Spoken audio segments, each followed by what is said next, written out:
Hey guys, Wags here from Eagle Dynamics, and last week I did a live stream, and one of the things I mentioned was how much I enjoy flying the helicopters over the Normandy terrain.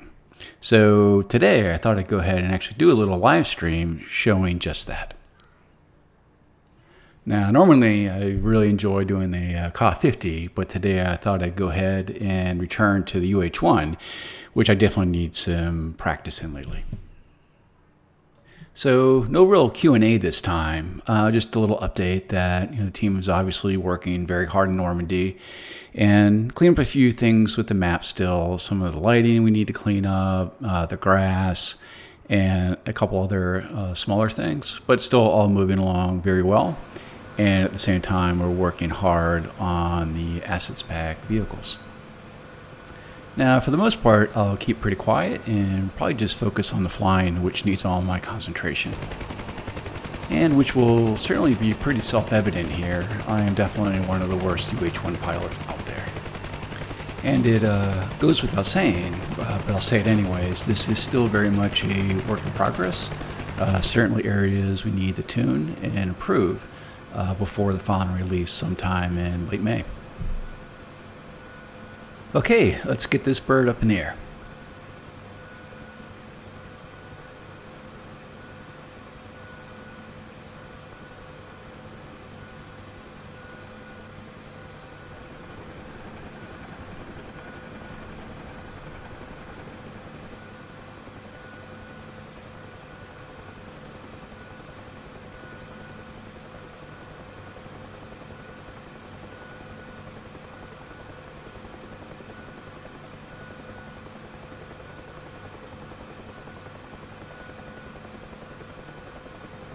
Now, as mentioned in the previous stream, the trees do have collision model, so I definitely have to be quite careful when flying down low.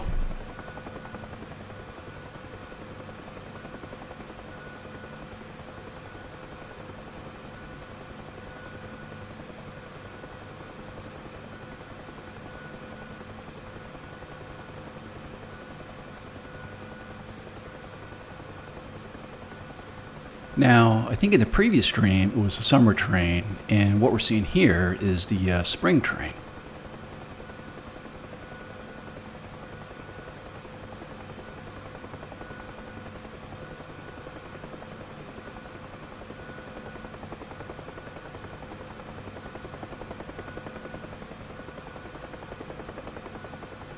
Now, even though I have some rockets on board, I'm really not going to be doing any combat in this mission.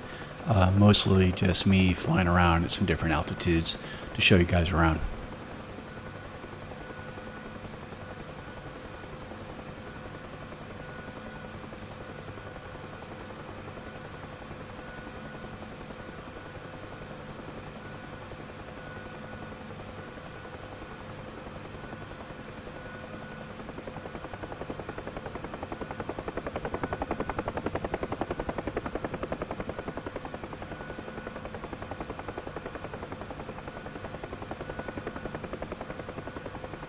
And I think one of the big reasons I enjoy flying around this map, particularly in helicopters, is just the amount of detail on the map, whether it's the trees, the grass, the cities, the little villages, and all the different ground clutter objects throughout the map. It just gives me a much better sense of the feeling of flight and speed, particularly when down low.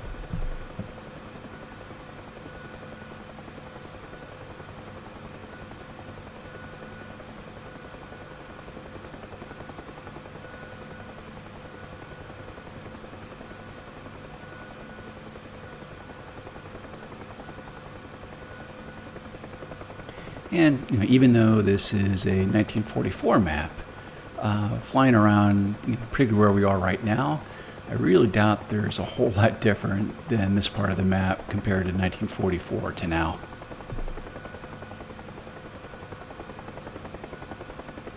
So that being said, I do think this map will appeal to a lot of folks out there that may not necessarily be interested in World War II, but enjoy flying around an interesting map. And for those that find this map interesting but really aren't interested in World War II, we have the option to buy the map but without all the World War II type of units.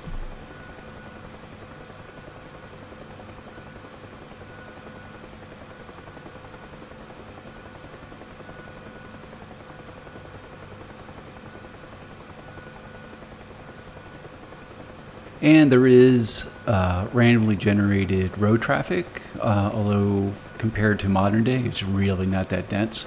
But you will see cars periodically on the roads.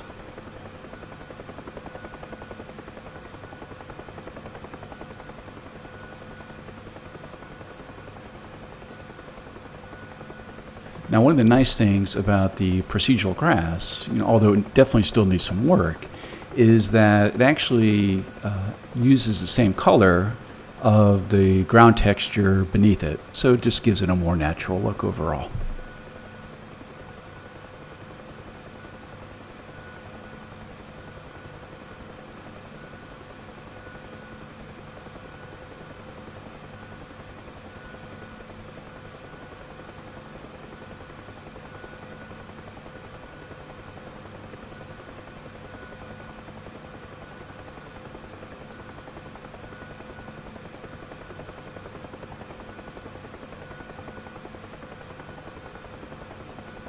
And we'll go ahead and follow this river up north.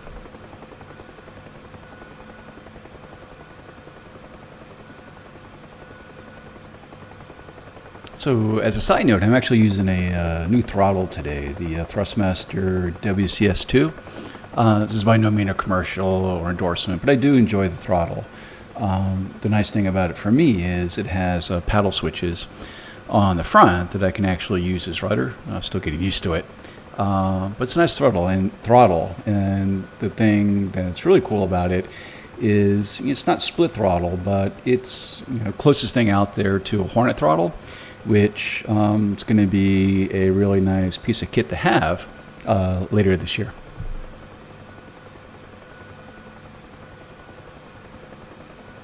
Now, I was actually hoping to do a stream today in VR, and I did some tests of it, but the output format just wasn't the resolution I was looking for, so I decided to do it in a more traditional format.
And I hope later on, before the release of the Normandy map, I'll try to do a similar video, maybe a different season and some combat using the Mi-8.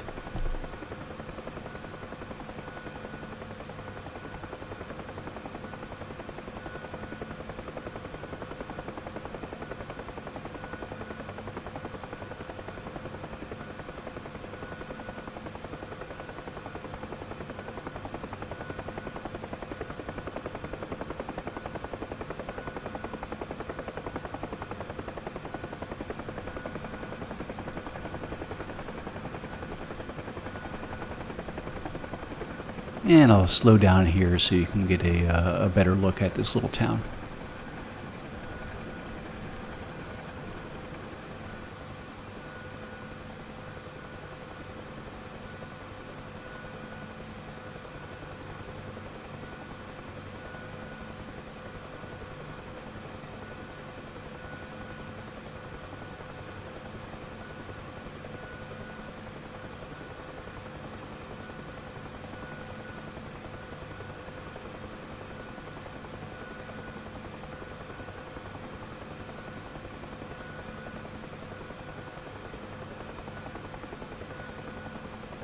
So in the last live stream, I mentioned that the Great Bunny app and I are working on a Spitfire campaign for the Normandy map.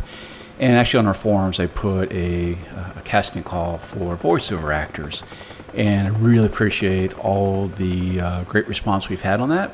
And we'll be doing an evaluation of those submissions probably tomorrow. And we'll get back to you guys probably by Monday or Tuesday once we've made our choices. And again, we really appreciate the great response from this great community. Thank you.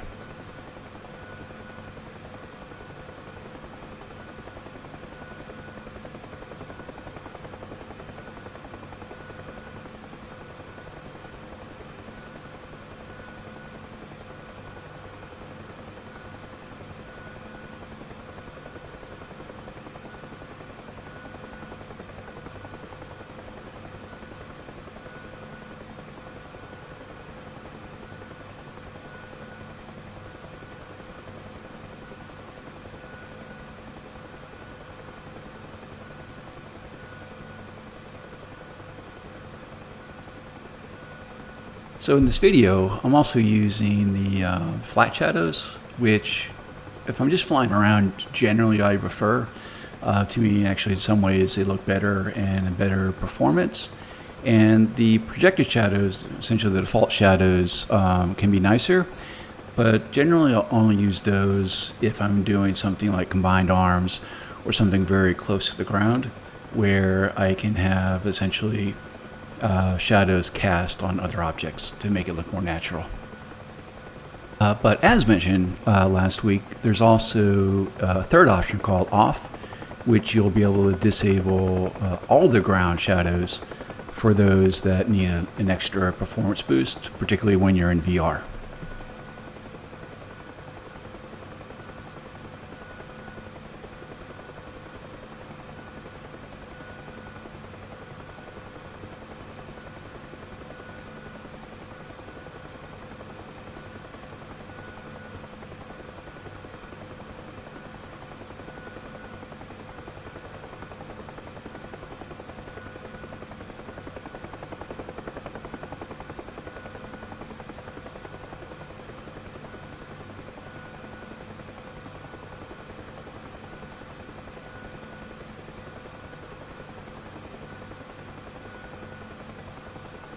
Now, one little news item I can pass along is that there's been several questions about what we're going to do about radio communications for Normandy and other World War II scenarios.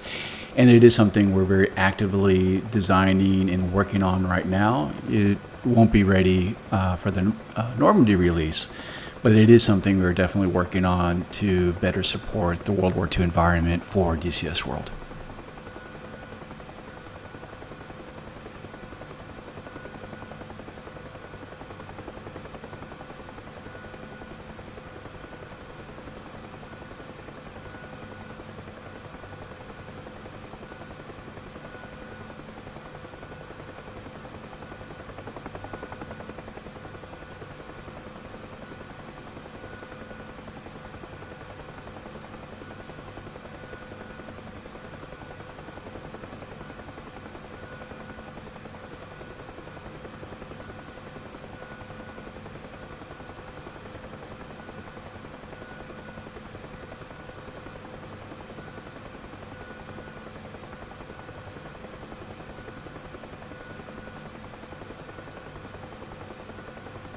Now, regarding maps, we definitely see maps as a very pivotal aspect of DCS World, to the point of being just as important, as the aircraft modules. And for those talented developers out there with a lot of experience, say in Microsoft Flight Sim or even X-Plane, we'd love to hear from you. We really want to bring out more maps and bring some more choices and opportunities for the players out there to fly in many different areas of the world within DCS World.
Okay, so my eye spies an airfield up ahead, so I'm going to go ahead and try to land over there.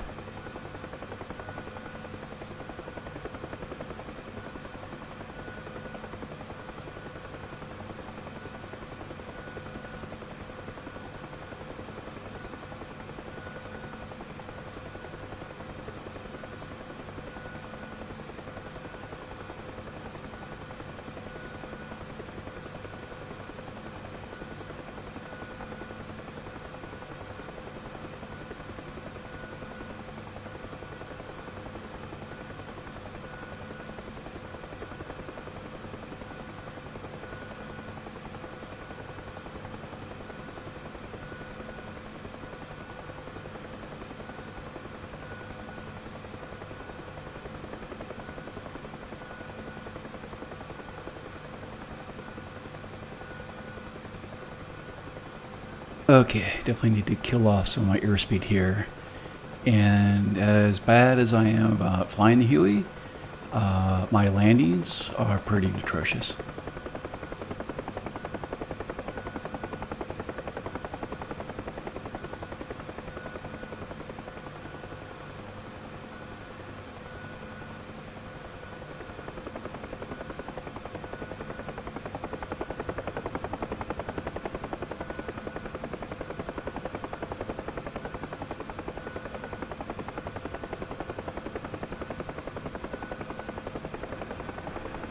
Oh, too fast, too fast, too fast. Okay, that went as bad as I expected. The joys of a live stream. Anyhow, folks, I hope you enjoyed this little impromptu live stream and shed some more light on the Normandy map coming sometime in late May. And I will see you next time. Thanks.